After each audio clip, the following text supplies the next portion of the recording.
This is mine. Uh-oh.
Hi, Hello, I'm Dr. Fadler. I'm Erin Fornes, parent.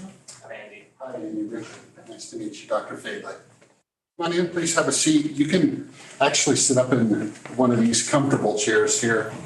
Doesn't look like we're going to get flooded with people today.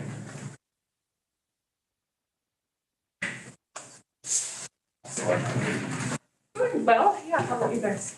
Just busy. Yeah. End of the year, who knows what, you know. Today we have a piano recital, dance. I'm Dr. Fadley, and it's 10 o'clock, so we'll go ahead and get started. Before I actually jump into anything that I plan to present today, I wanted to make sure I give you the opportunity to ask questions that you may have come specifically for. So you don't have to sit and listen to me talk about what I want to talk about. I want to hear what you have to say. So do you have any questions specifically for me before I kind of go into the presentation on boundaries? I guess not anything super specific. Okay. I have a student who's a fifth grader at the back end and then a sophomore at the high school. So I was sort of curious about the middle school sort of reconfiguration or the plans for sixth grade and. Okay, so that's perfect. So that'd be a great conversation to have this morning. So the middle school, what we were calling a reconfiguration, was done for a couple of reasons. One is that we have space issues in our elementary school. So what we were trying to accomplish is redistributing students where we had space at the central campus. So we have three schools there. We have the Bakken, and we have the middle school, and we have ASB, which is the innovation school. There were quite a few classrooms and we could handle more students there. Our kindergarten, first, second, and third grade numbers in our school district are elevated. So I'll give you an example. Kindergarten and first grade are in the 29-30 range. So by doing nothing, knowing that we were going to have more kindergartners enrolling than we had last year, We wanted to try to mitigate the size of those classrooms. So moving kids to the Bakken or into a central campus environment allowed us to do several things. I'll talk about that first.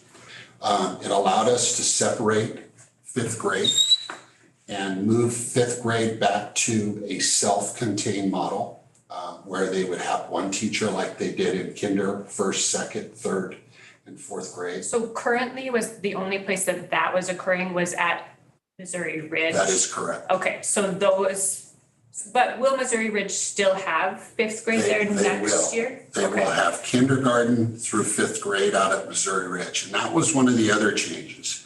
We took Missouri Ridge and it was a 3 through 8 school. And we're transitioning that to a kinder through fifth grade school. Again, trying to find more classrooms for the earlier elementary students. So by doing the central campus reorganization, we're able to have fifth grade at Missouri Ridge. We're also able to have fifth grade self-contained at the central campus. And they will be separate from the rest of the students. So the other thing we were able to do by utilizing the existing space at central campus is create a sixth grade floor, a seventh grade floor, and an eighth grade. So they're separate. Will the sixth grade floor still be at the Bakken itself? It's on the, which floor is it? I believe it's second floor. Yep. Okay. Yeah, it'll be on the second floor at the Bakken. It'll still be teamed. It'll still have a team structure, but it'll be separate from the seventh grade, which will be on the third floor, and seventh. Yeah, the overflow, yes, the Yeah. overflow from the middle school will end up over there on the top floors. So part of the parameters we tried to set was to create separation by grade levels and schedule so that our eighth graders and our sixth graders weren't intermingling during passing periods. So they were kind of self-contained. So it's almost like if you imagine a school within a school, you have your sixth grade teachers, your seventh grade teachers, and your eighth grade teachers. And then your fifth grade are more like elementary. They'll have recess and those types of things. And so at the current junior high or the current middle school, so like where the seventh and eighth graders are right now, Yes. then what will be there? So that is going to be the Seventh and eighth grade. seventh and eighth grade still. But they'll still be, They're on different floors. but did you just say that seventh grade will be at the Bakken as well? Fifth, There'll be 1,700 kids yeah. on that campus. So which floor is the fifth grade? Fifth grade will be on the first floor of the Okay. Bakken. So as you walk in the Bakken, fifth grade will be self-contained there. Okay. Second floor is sixth grade. You know, and seventh grade, but a lot of that'll be the pour over from the middle school. Okay. I'm just trying to sort out, they had an assembly with the fifth graders the other day, and then my daughter comes home and, you know, it basically told me Right. that, which isn't what I had heard previously, so I just am trying to sort of get the. Yeah, what we're trying to do, and it's no secret, we need to build some elementary schools Right. in our community. What I'm trying to do and what our team is trying to do is have a plan in place to lower the class sizes in kindergarten and first and second grade over the next couple of years by doing this reconfiguration. So that when we open the elementary schools, that we're planning on 2 600-student elementaries. Then we'll have space for the elementaries. Fifth grade can go back to the elementary in more of a homeschool environment, like a neighborhood school environment. And then at sixth, seventh, and eighth grade, we'll have that whole entire central campus to grow into. And it won't be as packed as it will the next couple of years. We're still able to keep the class sizes at the middle level in a very reasonable 25-ish boundary. But what it allows us to do is to keep our kinder first grade at like 22, 23. for next year, which is needed. Right. So it's kind of like, the way I've been saying it is we're trying to maximize the space we have over the next couple of years in the hopes that our community will support the bond to build a couple new elementary schools. Because if we don't build a couple new elementary schools to support our growth, our lower elementary classes will creep into the mid-30s in the next several years if we don't do that. Right. And then the preschool classrooms that are going over there, is that related to Head Start No. type of program? It's not. So we do have Do we currently have? yeah, Head we Start? have a Head Start program and it's housed at McVeigh. Okay. Yeah. I had heard that. See, it's hard to know what you hear and what is, that's why I'm here. Yeah, so this program is a district-sponsored program. And the vision for the future is to embed pre-K into all of our elementary schools. But we have to do that over time, adding classrooms over time. As soon as we have the open space, then we can have classrooms at our 2 new elementary schools as well as our other elementary schools.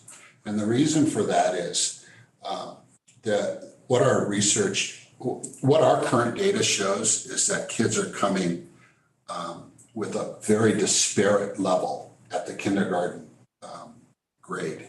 Some kids are coming in reading, some kids they don't know how to stand in line or any of that kind of stuff. Some of those types of skills that you would expect to have, those readiness. Is it a tuition-based program or will it fill the gaps for? It will fill the gaps and it's going to be free. We were notified on Friday that we received a state best-in-class grant of $240,000. So we're going to use grant money from that grant. We're going to use grant money from our CLSD, which is our literacy grant, to provide the curriculum, and then whatever is left we'll fund with district funds. Yeah, so we're excited about that because not very many school districts in North Dakota have preschool programs that they operate. And we think that by doing that and getting those readiness skills and offering that to as a needs-based to start, that we'll have kindergarten students that will be much better prepared and we won't have some of the deficits in learning as they move through our system. Currently, we have 5,015 students. And right now we have, as of, I guess, Friday, we have 478 kindergartners. So we're expecting 510 or more kindergartners to That's start. a big jump in the number that I had seen probably like a week ago or something. Yeah, it's 510. So I will tell you that as of May 1st, and this is kind of our measure. As of May 1st, we had 268 registered. So what we did is we went back the previous 2 years and looked at what the enrollments were by the 1st of May. We are about 70 students, 60 to 70 students more. So it could go all the way up to, 520, 530 by the time we're all done. Because typically by May 1st is when the community, about 50% of our registrations happen by May 1st. The other 50% happen between May 1st and the start of school. Okay. So we're trending higher than what we normally would. Yeah. Other questions? Specifically with 6th grade, so what we're trying to do across our school district is we're trying to implement our strategic plan. There's a number of goals within that strategic plan, but one of those is innovation. So we're trying to expand innovation and instructional practice and learning outside of the walls of the Innovation Academy. And that's what we're focused on for next year at the middle level. So you'll start to see some creative lessons coming in the classrooms, more engagement, more problem-based learning and those types of things, which is what kids like. They like to be engaged. Do you know, will the teacher structure or the amount the kids are moving be similar to what it is Yeah, this it'll year? be similar for sixth grade, yes. Okay. Mhm. Yeah, now I know that they're looking to offer some STEM electives, I think, science, technology, Yeah, she engineering, came home where you mathematics. numbered 9 electives in the order that you were hoping for. Yeah, I have a daughter who's, Yeah, she's okay. running around here somewhere. She's gonna be in sixth grade next year Okay. as well, so, yeah. You gotta prioritize Yeah, 1 to yeah. 9. That's why I didn't know if there would still be the same amount of moving or if there would, with electives, if there would be a couple of shorter, periods in Yeah, there what- where they were moving more. What you'll probably see is the electives will be closer to where the students' core classes are Okay, because of how they're structuring the organization of the school. It'll be much better, I think, organizationally and where classes are next year than it was this year. okay, Yeah, hopefully less movement and we'll be able to separate grade level lunches. So all of those things are important. I know to me as a parent, I don't know about you, but. yeah.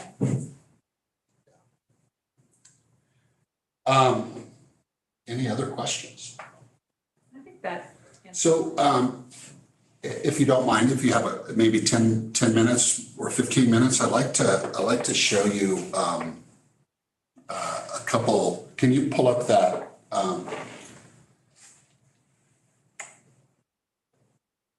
just want to highlight,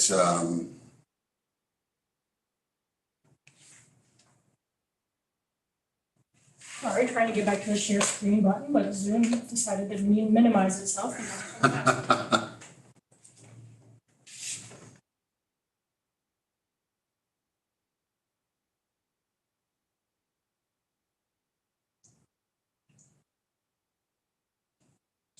so, you said you had a sophomore Yeah, and a fifth grader going into sixth grade? or yeah, yep, Going from fifth to 2, sixth? 6, Okay. yeah. And your fifth grader, where were they attending? The bucket. Oh, they were at the bottom. Okay, so I'm going to talk a little bit about, if you can go to slide 2. I'm going to talk about what's coming for the future. And because you don't live in the Missouri Ridge attendance area, a lot of this won't apply to if you had younger kids, where they would go to school. But I just want to kind of highlight a couple of things for the future. So if your neighbors ask you, you can tell them. One of the things that does not exist currently in our school district is, and you probably noticed this, we don't have a boundary or an attendance area system. And as you get to be a larger school district, that causes a lot of problems. So one of the things, if you go to slide 3, what we're trying to do, and I'm calling this phase 1 of the boundary attendance area. So we presented 2 different concepts to parents in the Missouri Ridge or over in the Hagen area, because that's where a lot of our clusters of population are. And trying to do this boundary system as we add the 2 new elementary schools, that will be phase 2. And then we'll know exactly where the community will know exactly where their students are going to go based on where they live. So all they will have to do is go in and type their address, and it'll tell them your attendance boundary is Lewis and Clark, or your attendance boundary is Hagen or Missouri Ridge. And we think that in the future, that's going to provide us an opportunity to make sure we balance our schools and provide equity across our system. So what's happening in one school is happening in the other school as well, and we have the resources assigned appropriately. So one of the things that and I won't, there are 7 slides in this presentation, but by doing this, we're going to be able to utilize the space at the central middle campus, as well as have some capacity over the next 2 years to grow into Missouri Ridge. But after that, it's going to be a struggle with class sizes. So that's why we're hoping if we can pass a bond for 2 elementary schools, that will give us the 2-year timeframe to actually get to where we need to be, to have them open. And then everything will be great in our school community and our Williston Basin school district. So currently, I'll share one more fact. You can pop that off. I'll share a couple facts, and you can hand this out. So a couple of things that I want to highlight before I stop talking is we currently have 246 12th graders, okay? 298 11th graders, and 345 10th graders. So I want to share with you, we currently have 478 kindergartners as of Friday. And that number was going to go to above 500 next year. So what's happening in our school district is we're growing at the lower grade levels. And as time goes on, those numbers will push through the system. So when you graduate 246 or those go on to their next phase of life and you add 510-ish, that's almost twice the number of students. So what I've been trying to share and demonstrate to the community is over the next 4 years, our numbers are going to exponentially grow. And then we'll slowly continue to grow, but not like this. It'll be more like this. So the need for a couple of elementary schools it's not whether we need them, it's how soon we need them. And it's my job to demonstrate that to the community in the hopes that they will invest in our schools. Otherwise, we're going to have very large class sizes. So with that, I don't have any other information to share unless you have more questions. You know, I appreciate you coming because otherwise I'd have been all alone. Did you decide between the concept 1 or concept 2 on the farm? So concept one is the one. So what I've tried to do is use a process of letting people tell me which one they like better. 75% of the 170 respondents like concept 1, 25% concept 2, and these are the people that actually live in those 2 attendance areas. Does that make sense? So when I held the forums on April 26th and 27th, and people came to those, they did a what's called a Mentimeter, and they chose which concept they preferred. Then after that, because I didn't get the numbers that I would have liked, I sent it out to everyone via email and had them look at the presentation, both concepts, and then they voted again, those people. So we have 170 people who have provided input, basically. And of those 170 people, 75% of them said, we would prefer you recommend concept 1. So I will recommend concept 1 to the school board. Because that's what the people said they want. And I want to make sure I meet the needs of the people in the community. And then with redistricting in elementary schools, because right now there's a lot of people going all over the place. When are you going to come and enforce these rules? Is it going to be have people grandfathered in, or is it going to be like next year or 2 years from now? Are you going to say, hey, this is where people are and that's it? Or Right. So what's your plan on that? once we open the 2 new elementary schools, there will be, so we'll spend a full year once we identify Once the community approves them and we identify where they're going to be, we'll spend a full year with our consultant having forums in the community to gather input from people to decide what those boundaries are. So once those schools open in the fall, would it be 27? Yeah, in the fall of 27, the entire community, probably 3 or 4 months prior to that, will have, and they will know exactly what the attendance boundaries are. Because we're going to take a full year to have that conversation. It's a big deal, especially when you don't have one. Yeah. And that's all if the school board puts a bond up and if people vote for it and That's if correct. construction is done and if there's no delays or supply chain Right. issues. Yeah, that's why I gave a 2-year window, because typically it takes about 18 months. That's why the 2-year window. I want to make sure that when I'm communicating, that when it's ready, we have a cushion in there. When it's ready, then we will be able to, several months before the doors open, people will know what the new boundaries are, and that's called phase 2 of the boundary process. Then I heard the fifth graders will have recess. Where is recess at in the middle school complex? They're gonna do it on the field.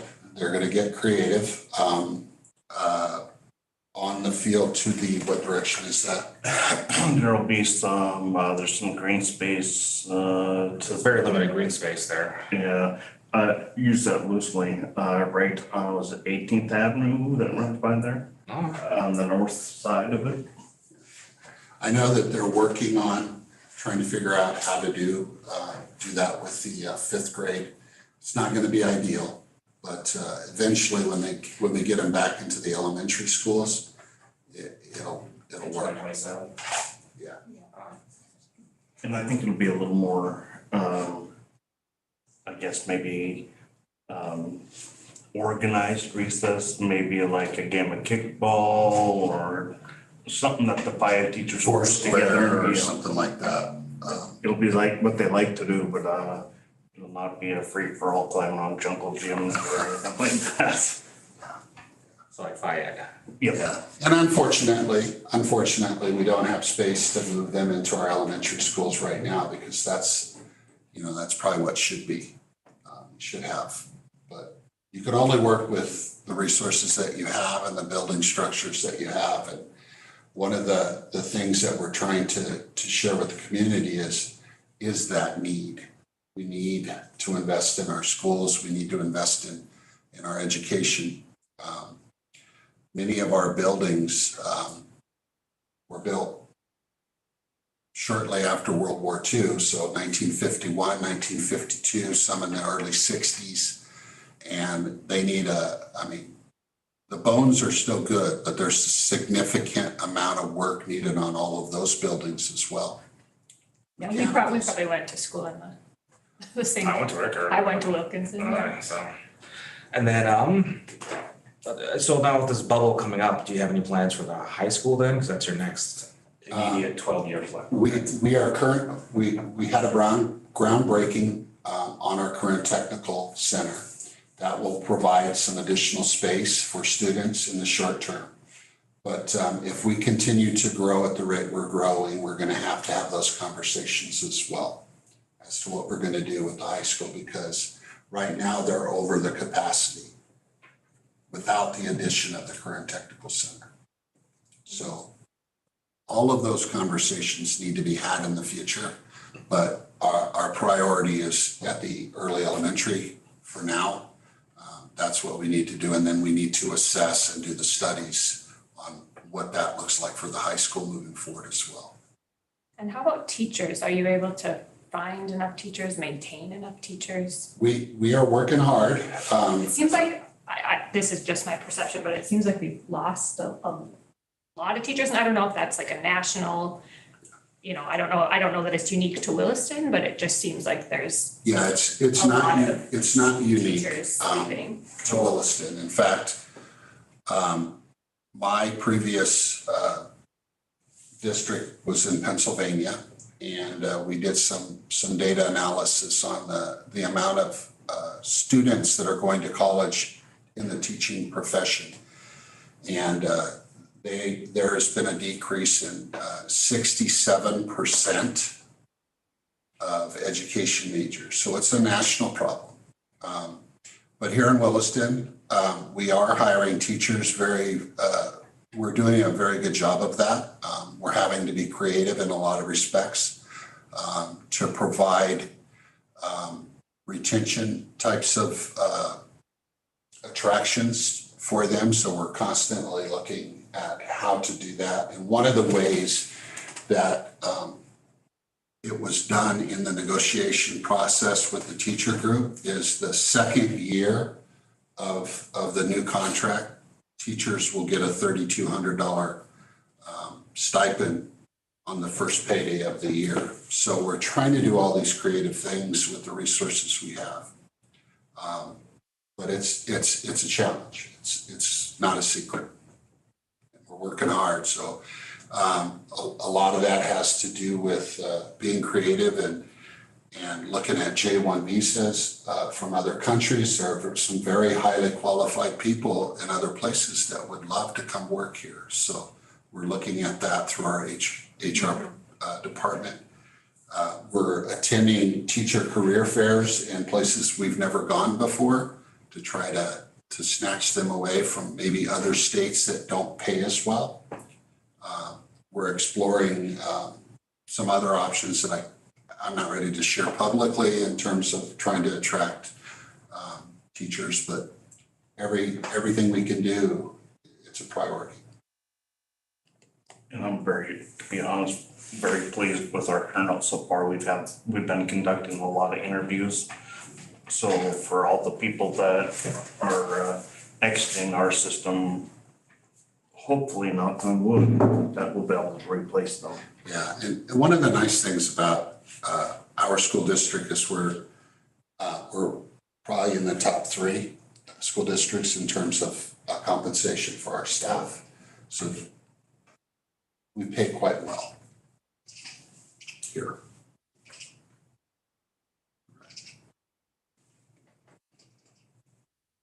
So what are the kids doing this morning? Sleeping in? Mowing lawns. Well, I have a lawn to be Yeah. smoked. So any other questions? I don't wanna keep you if you don't have any more. But I will offer this. My email's on the district website. If something happens between now and the time you get home to check on the kids mowing the yard, and you have questions, just email me and we'll get you answers. Okay. Sounds good. All right, you can close off the live feed. So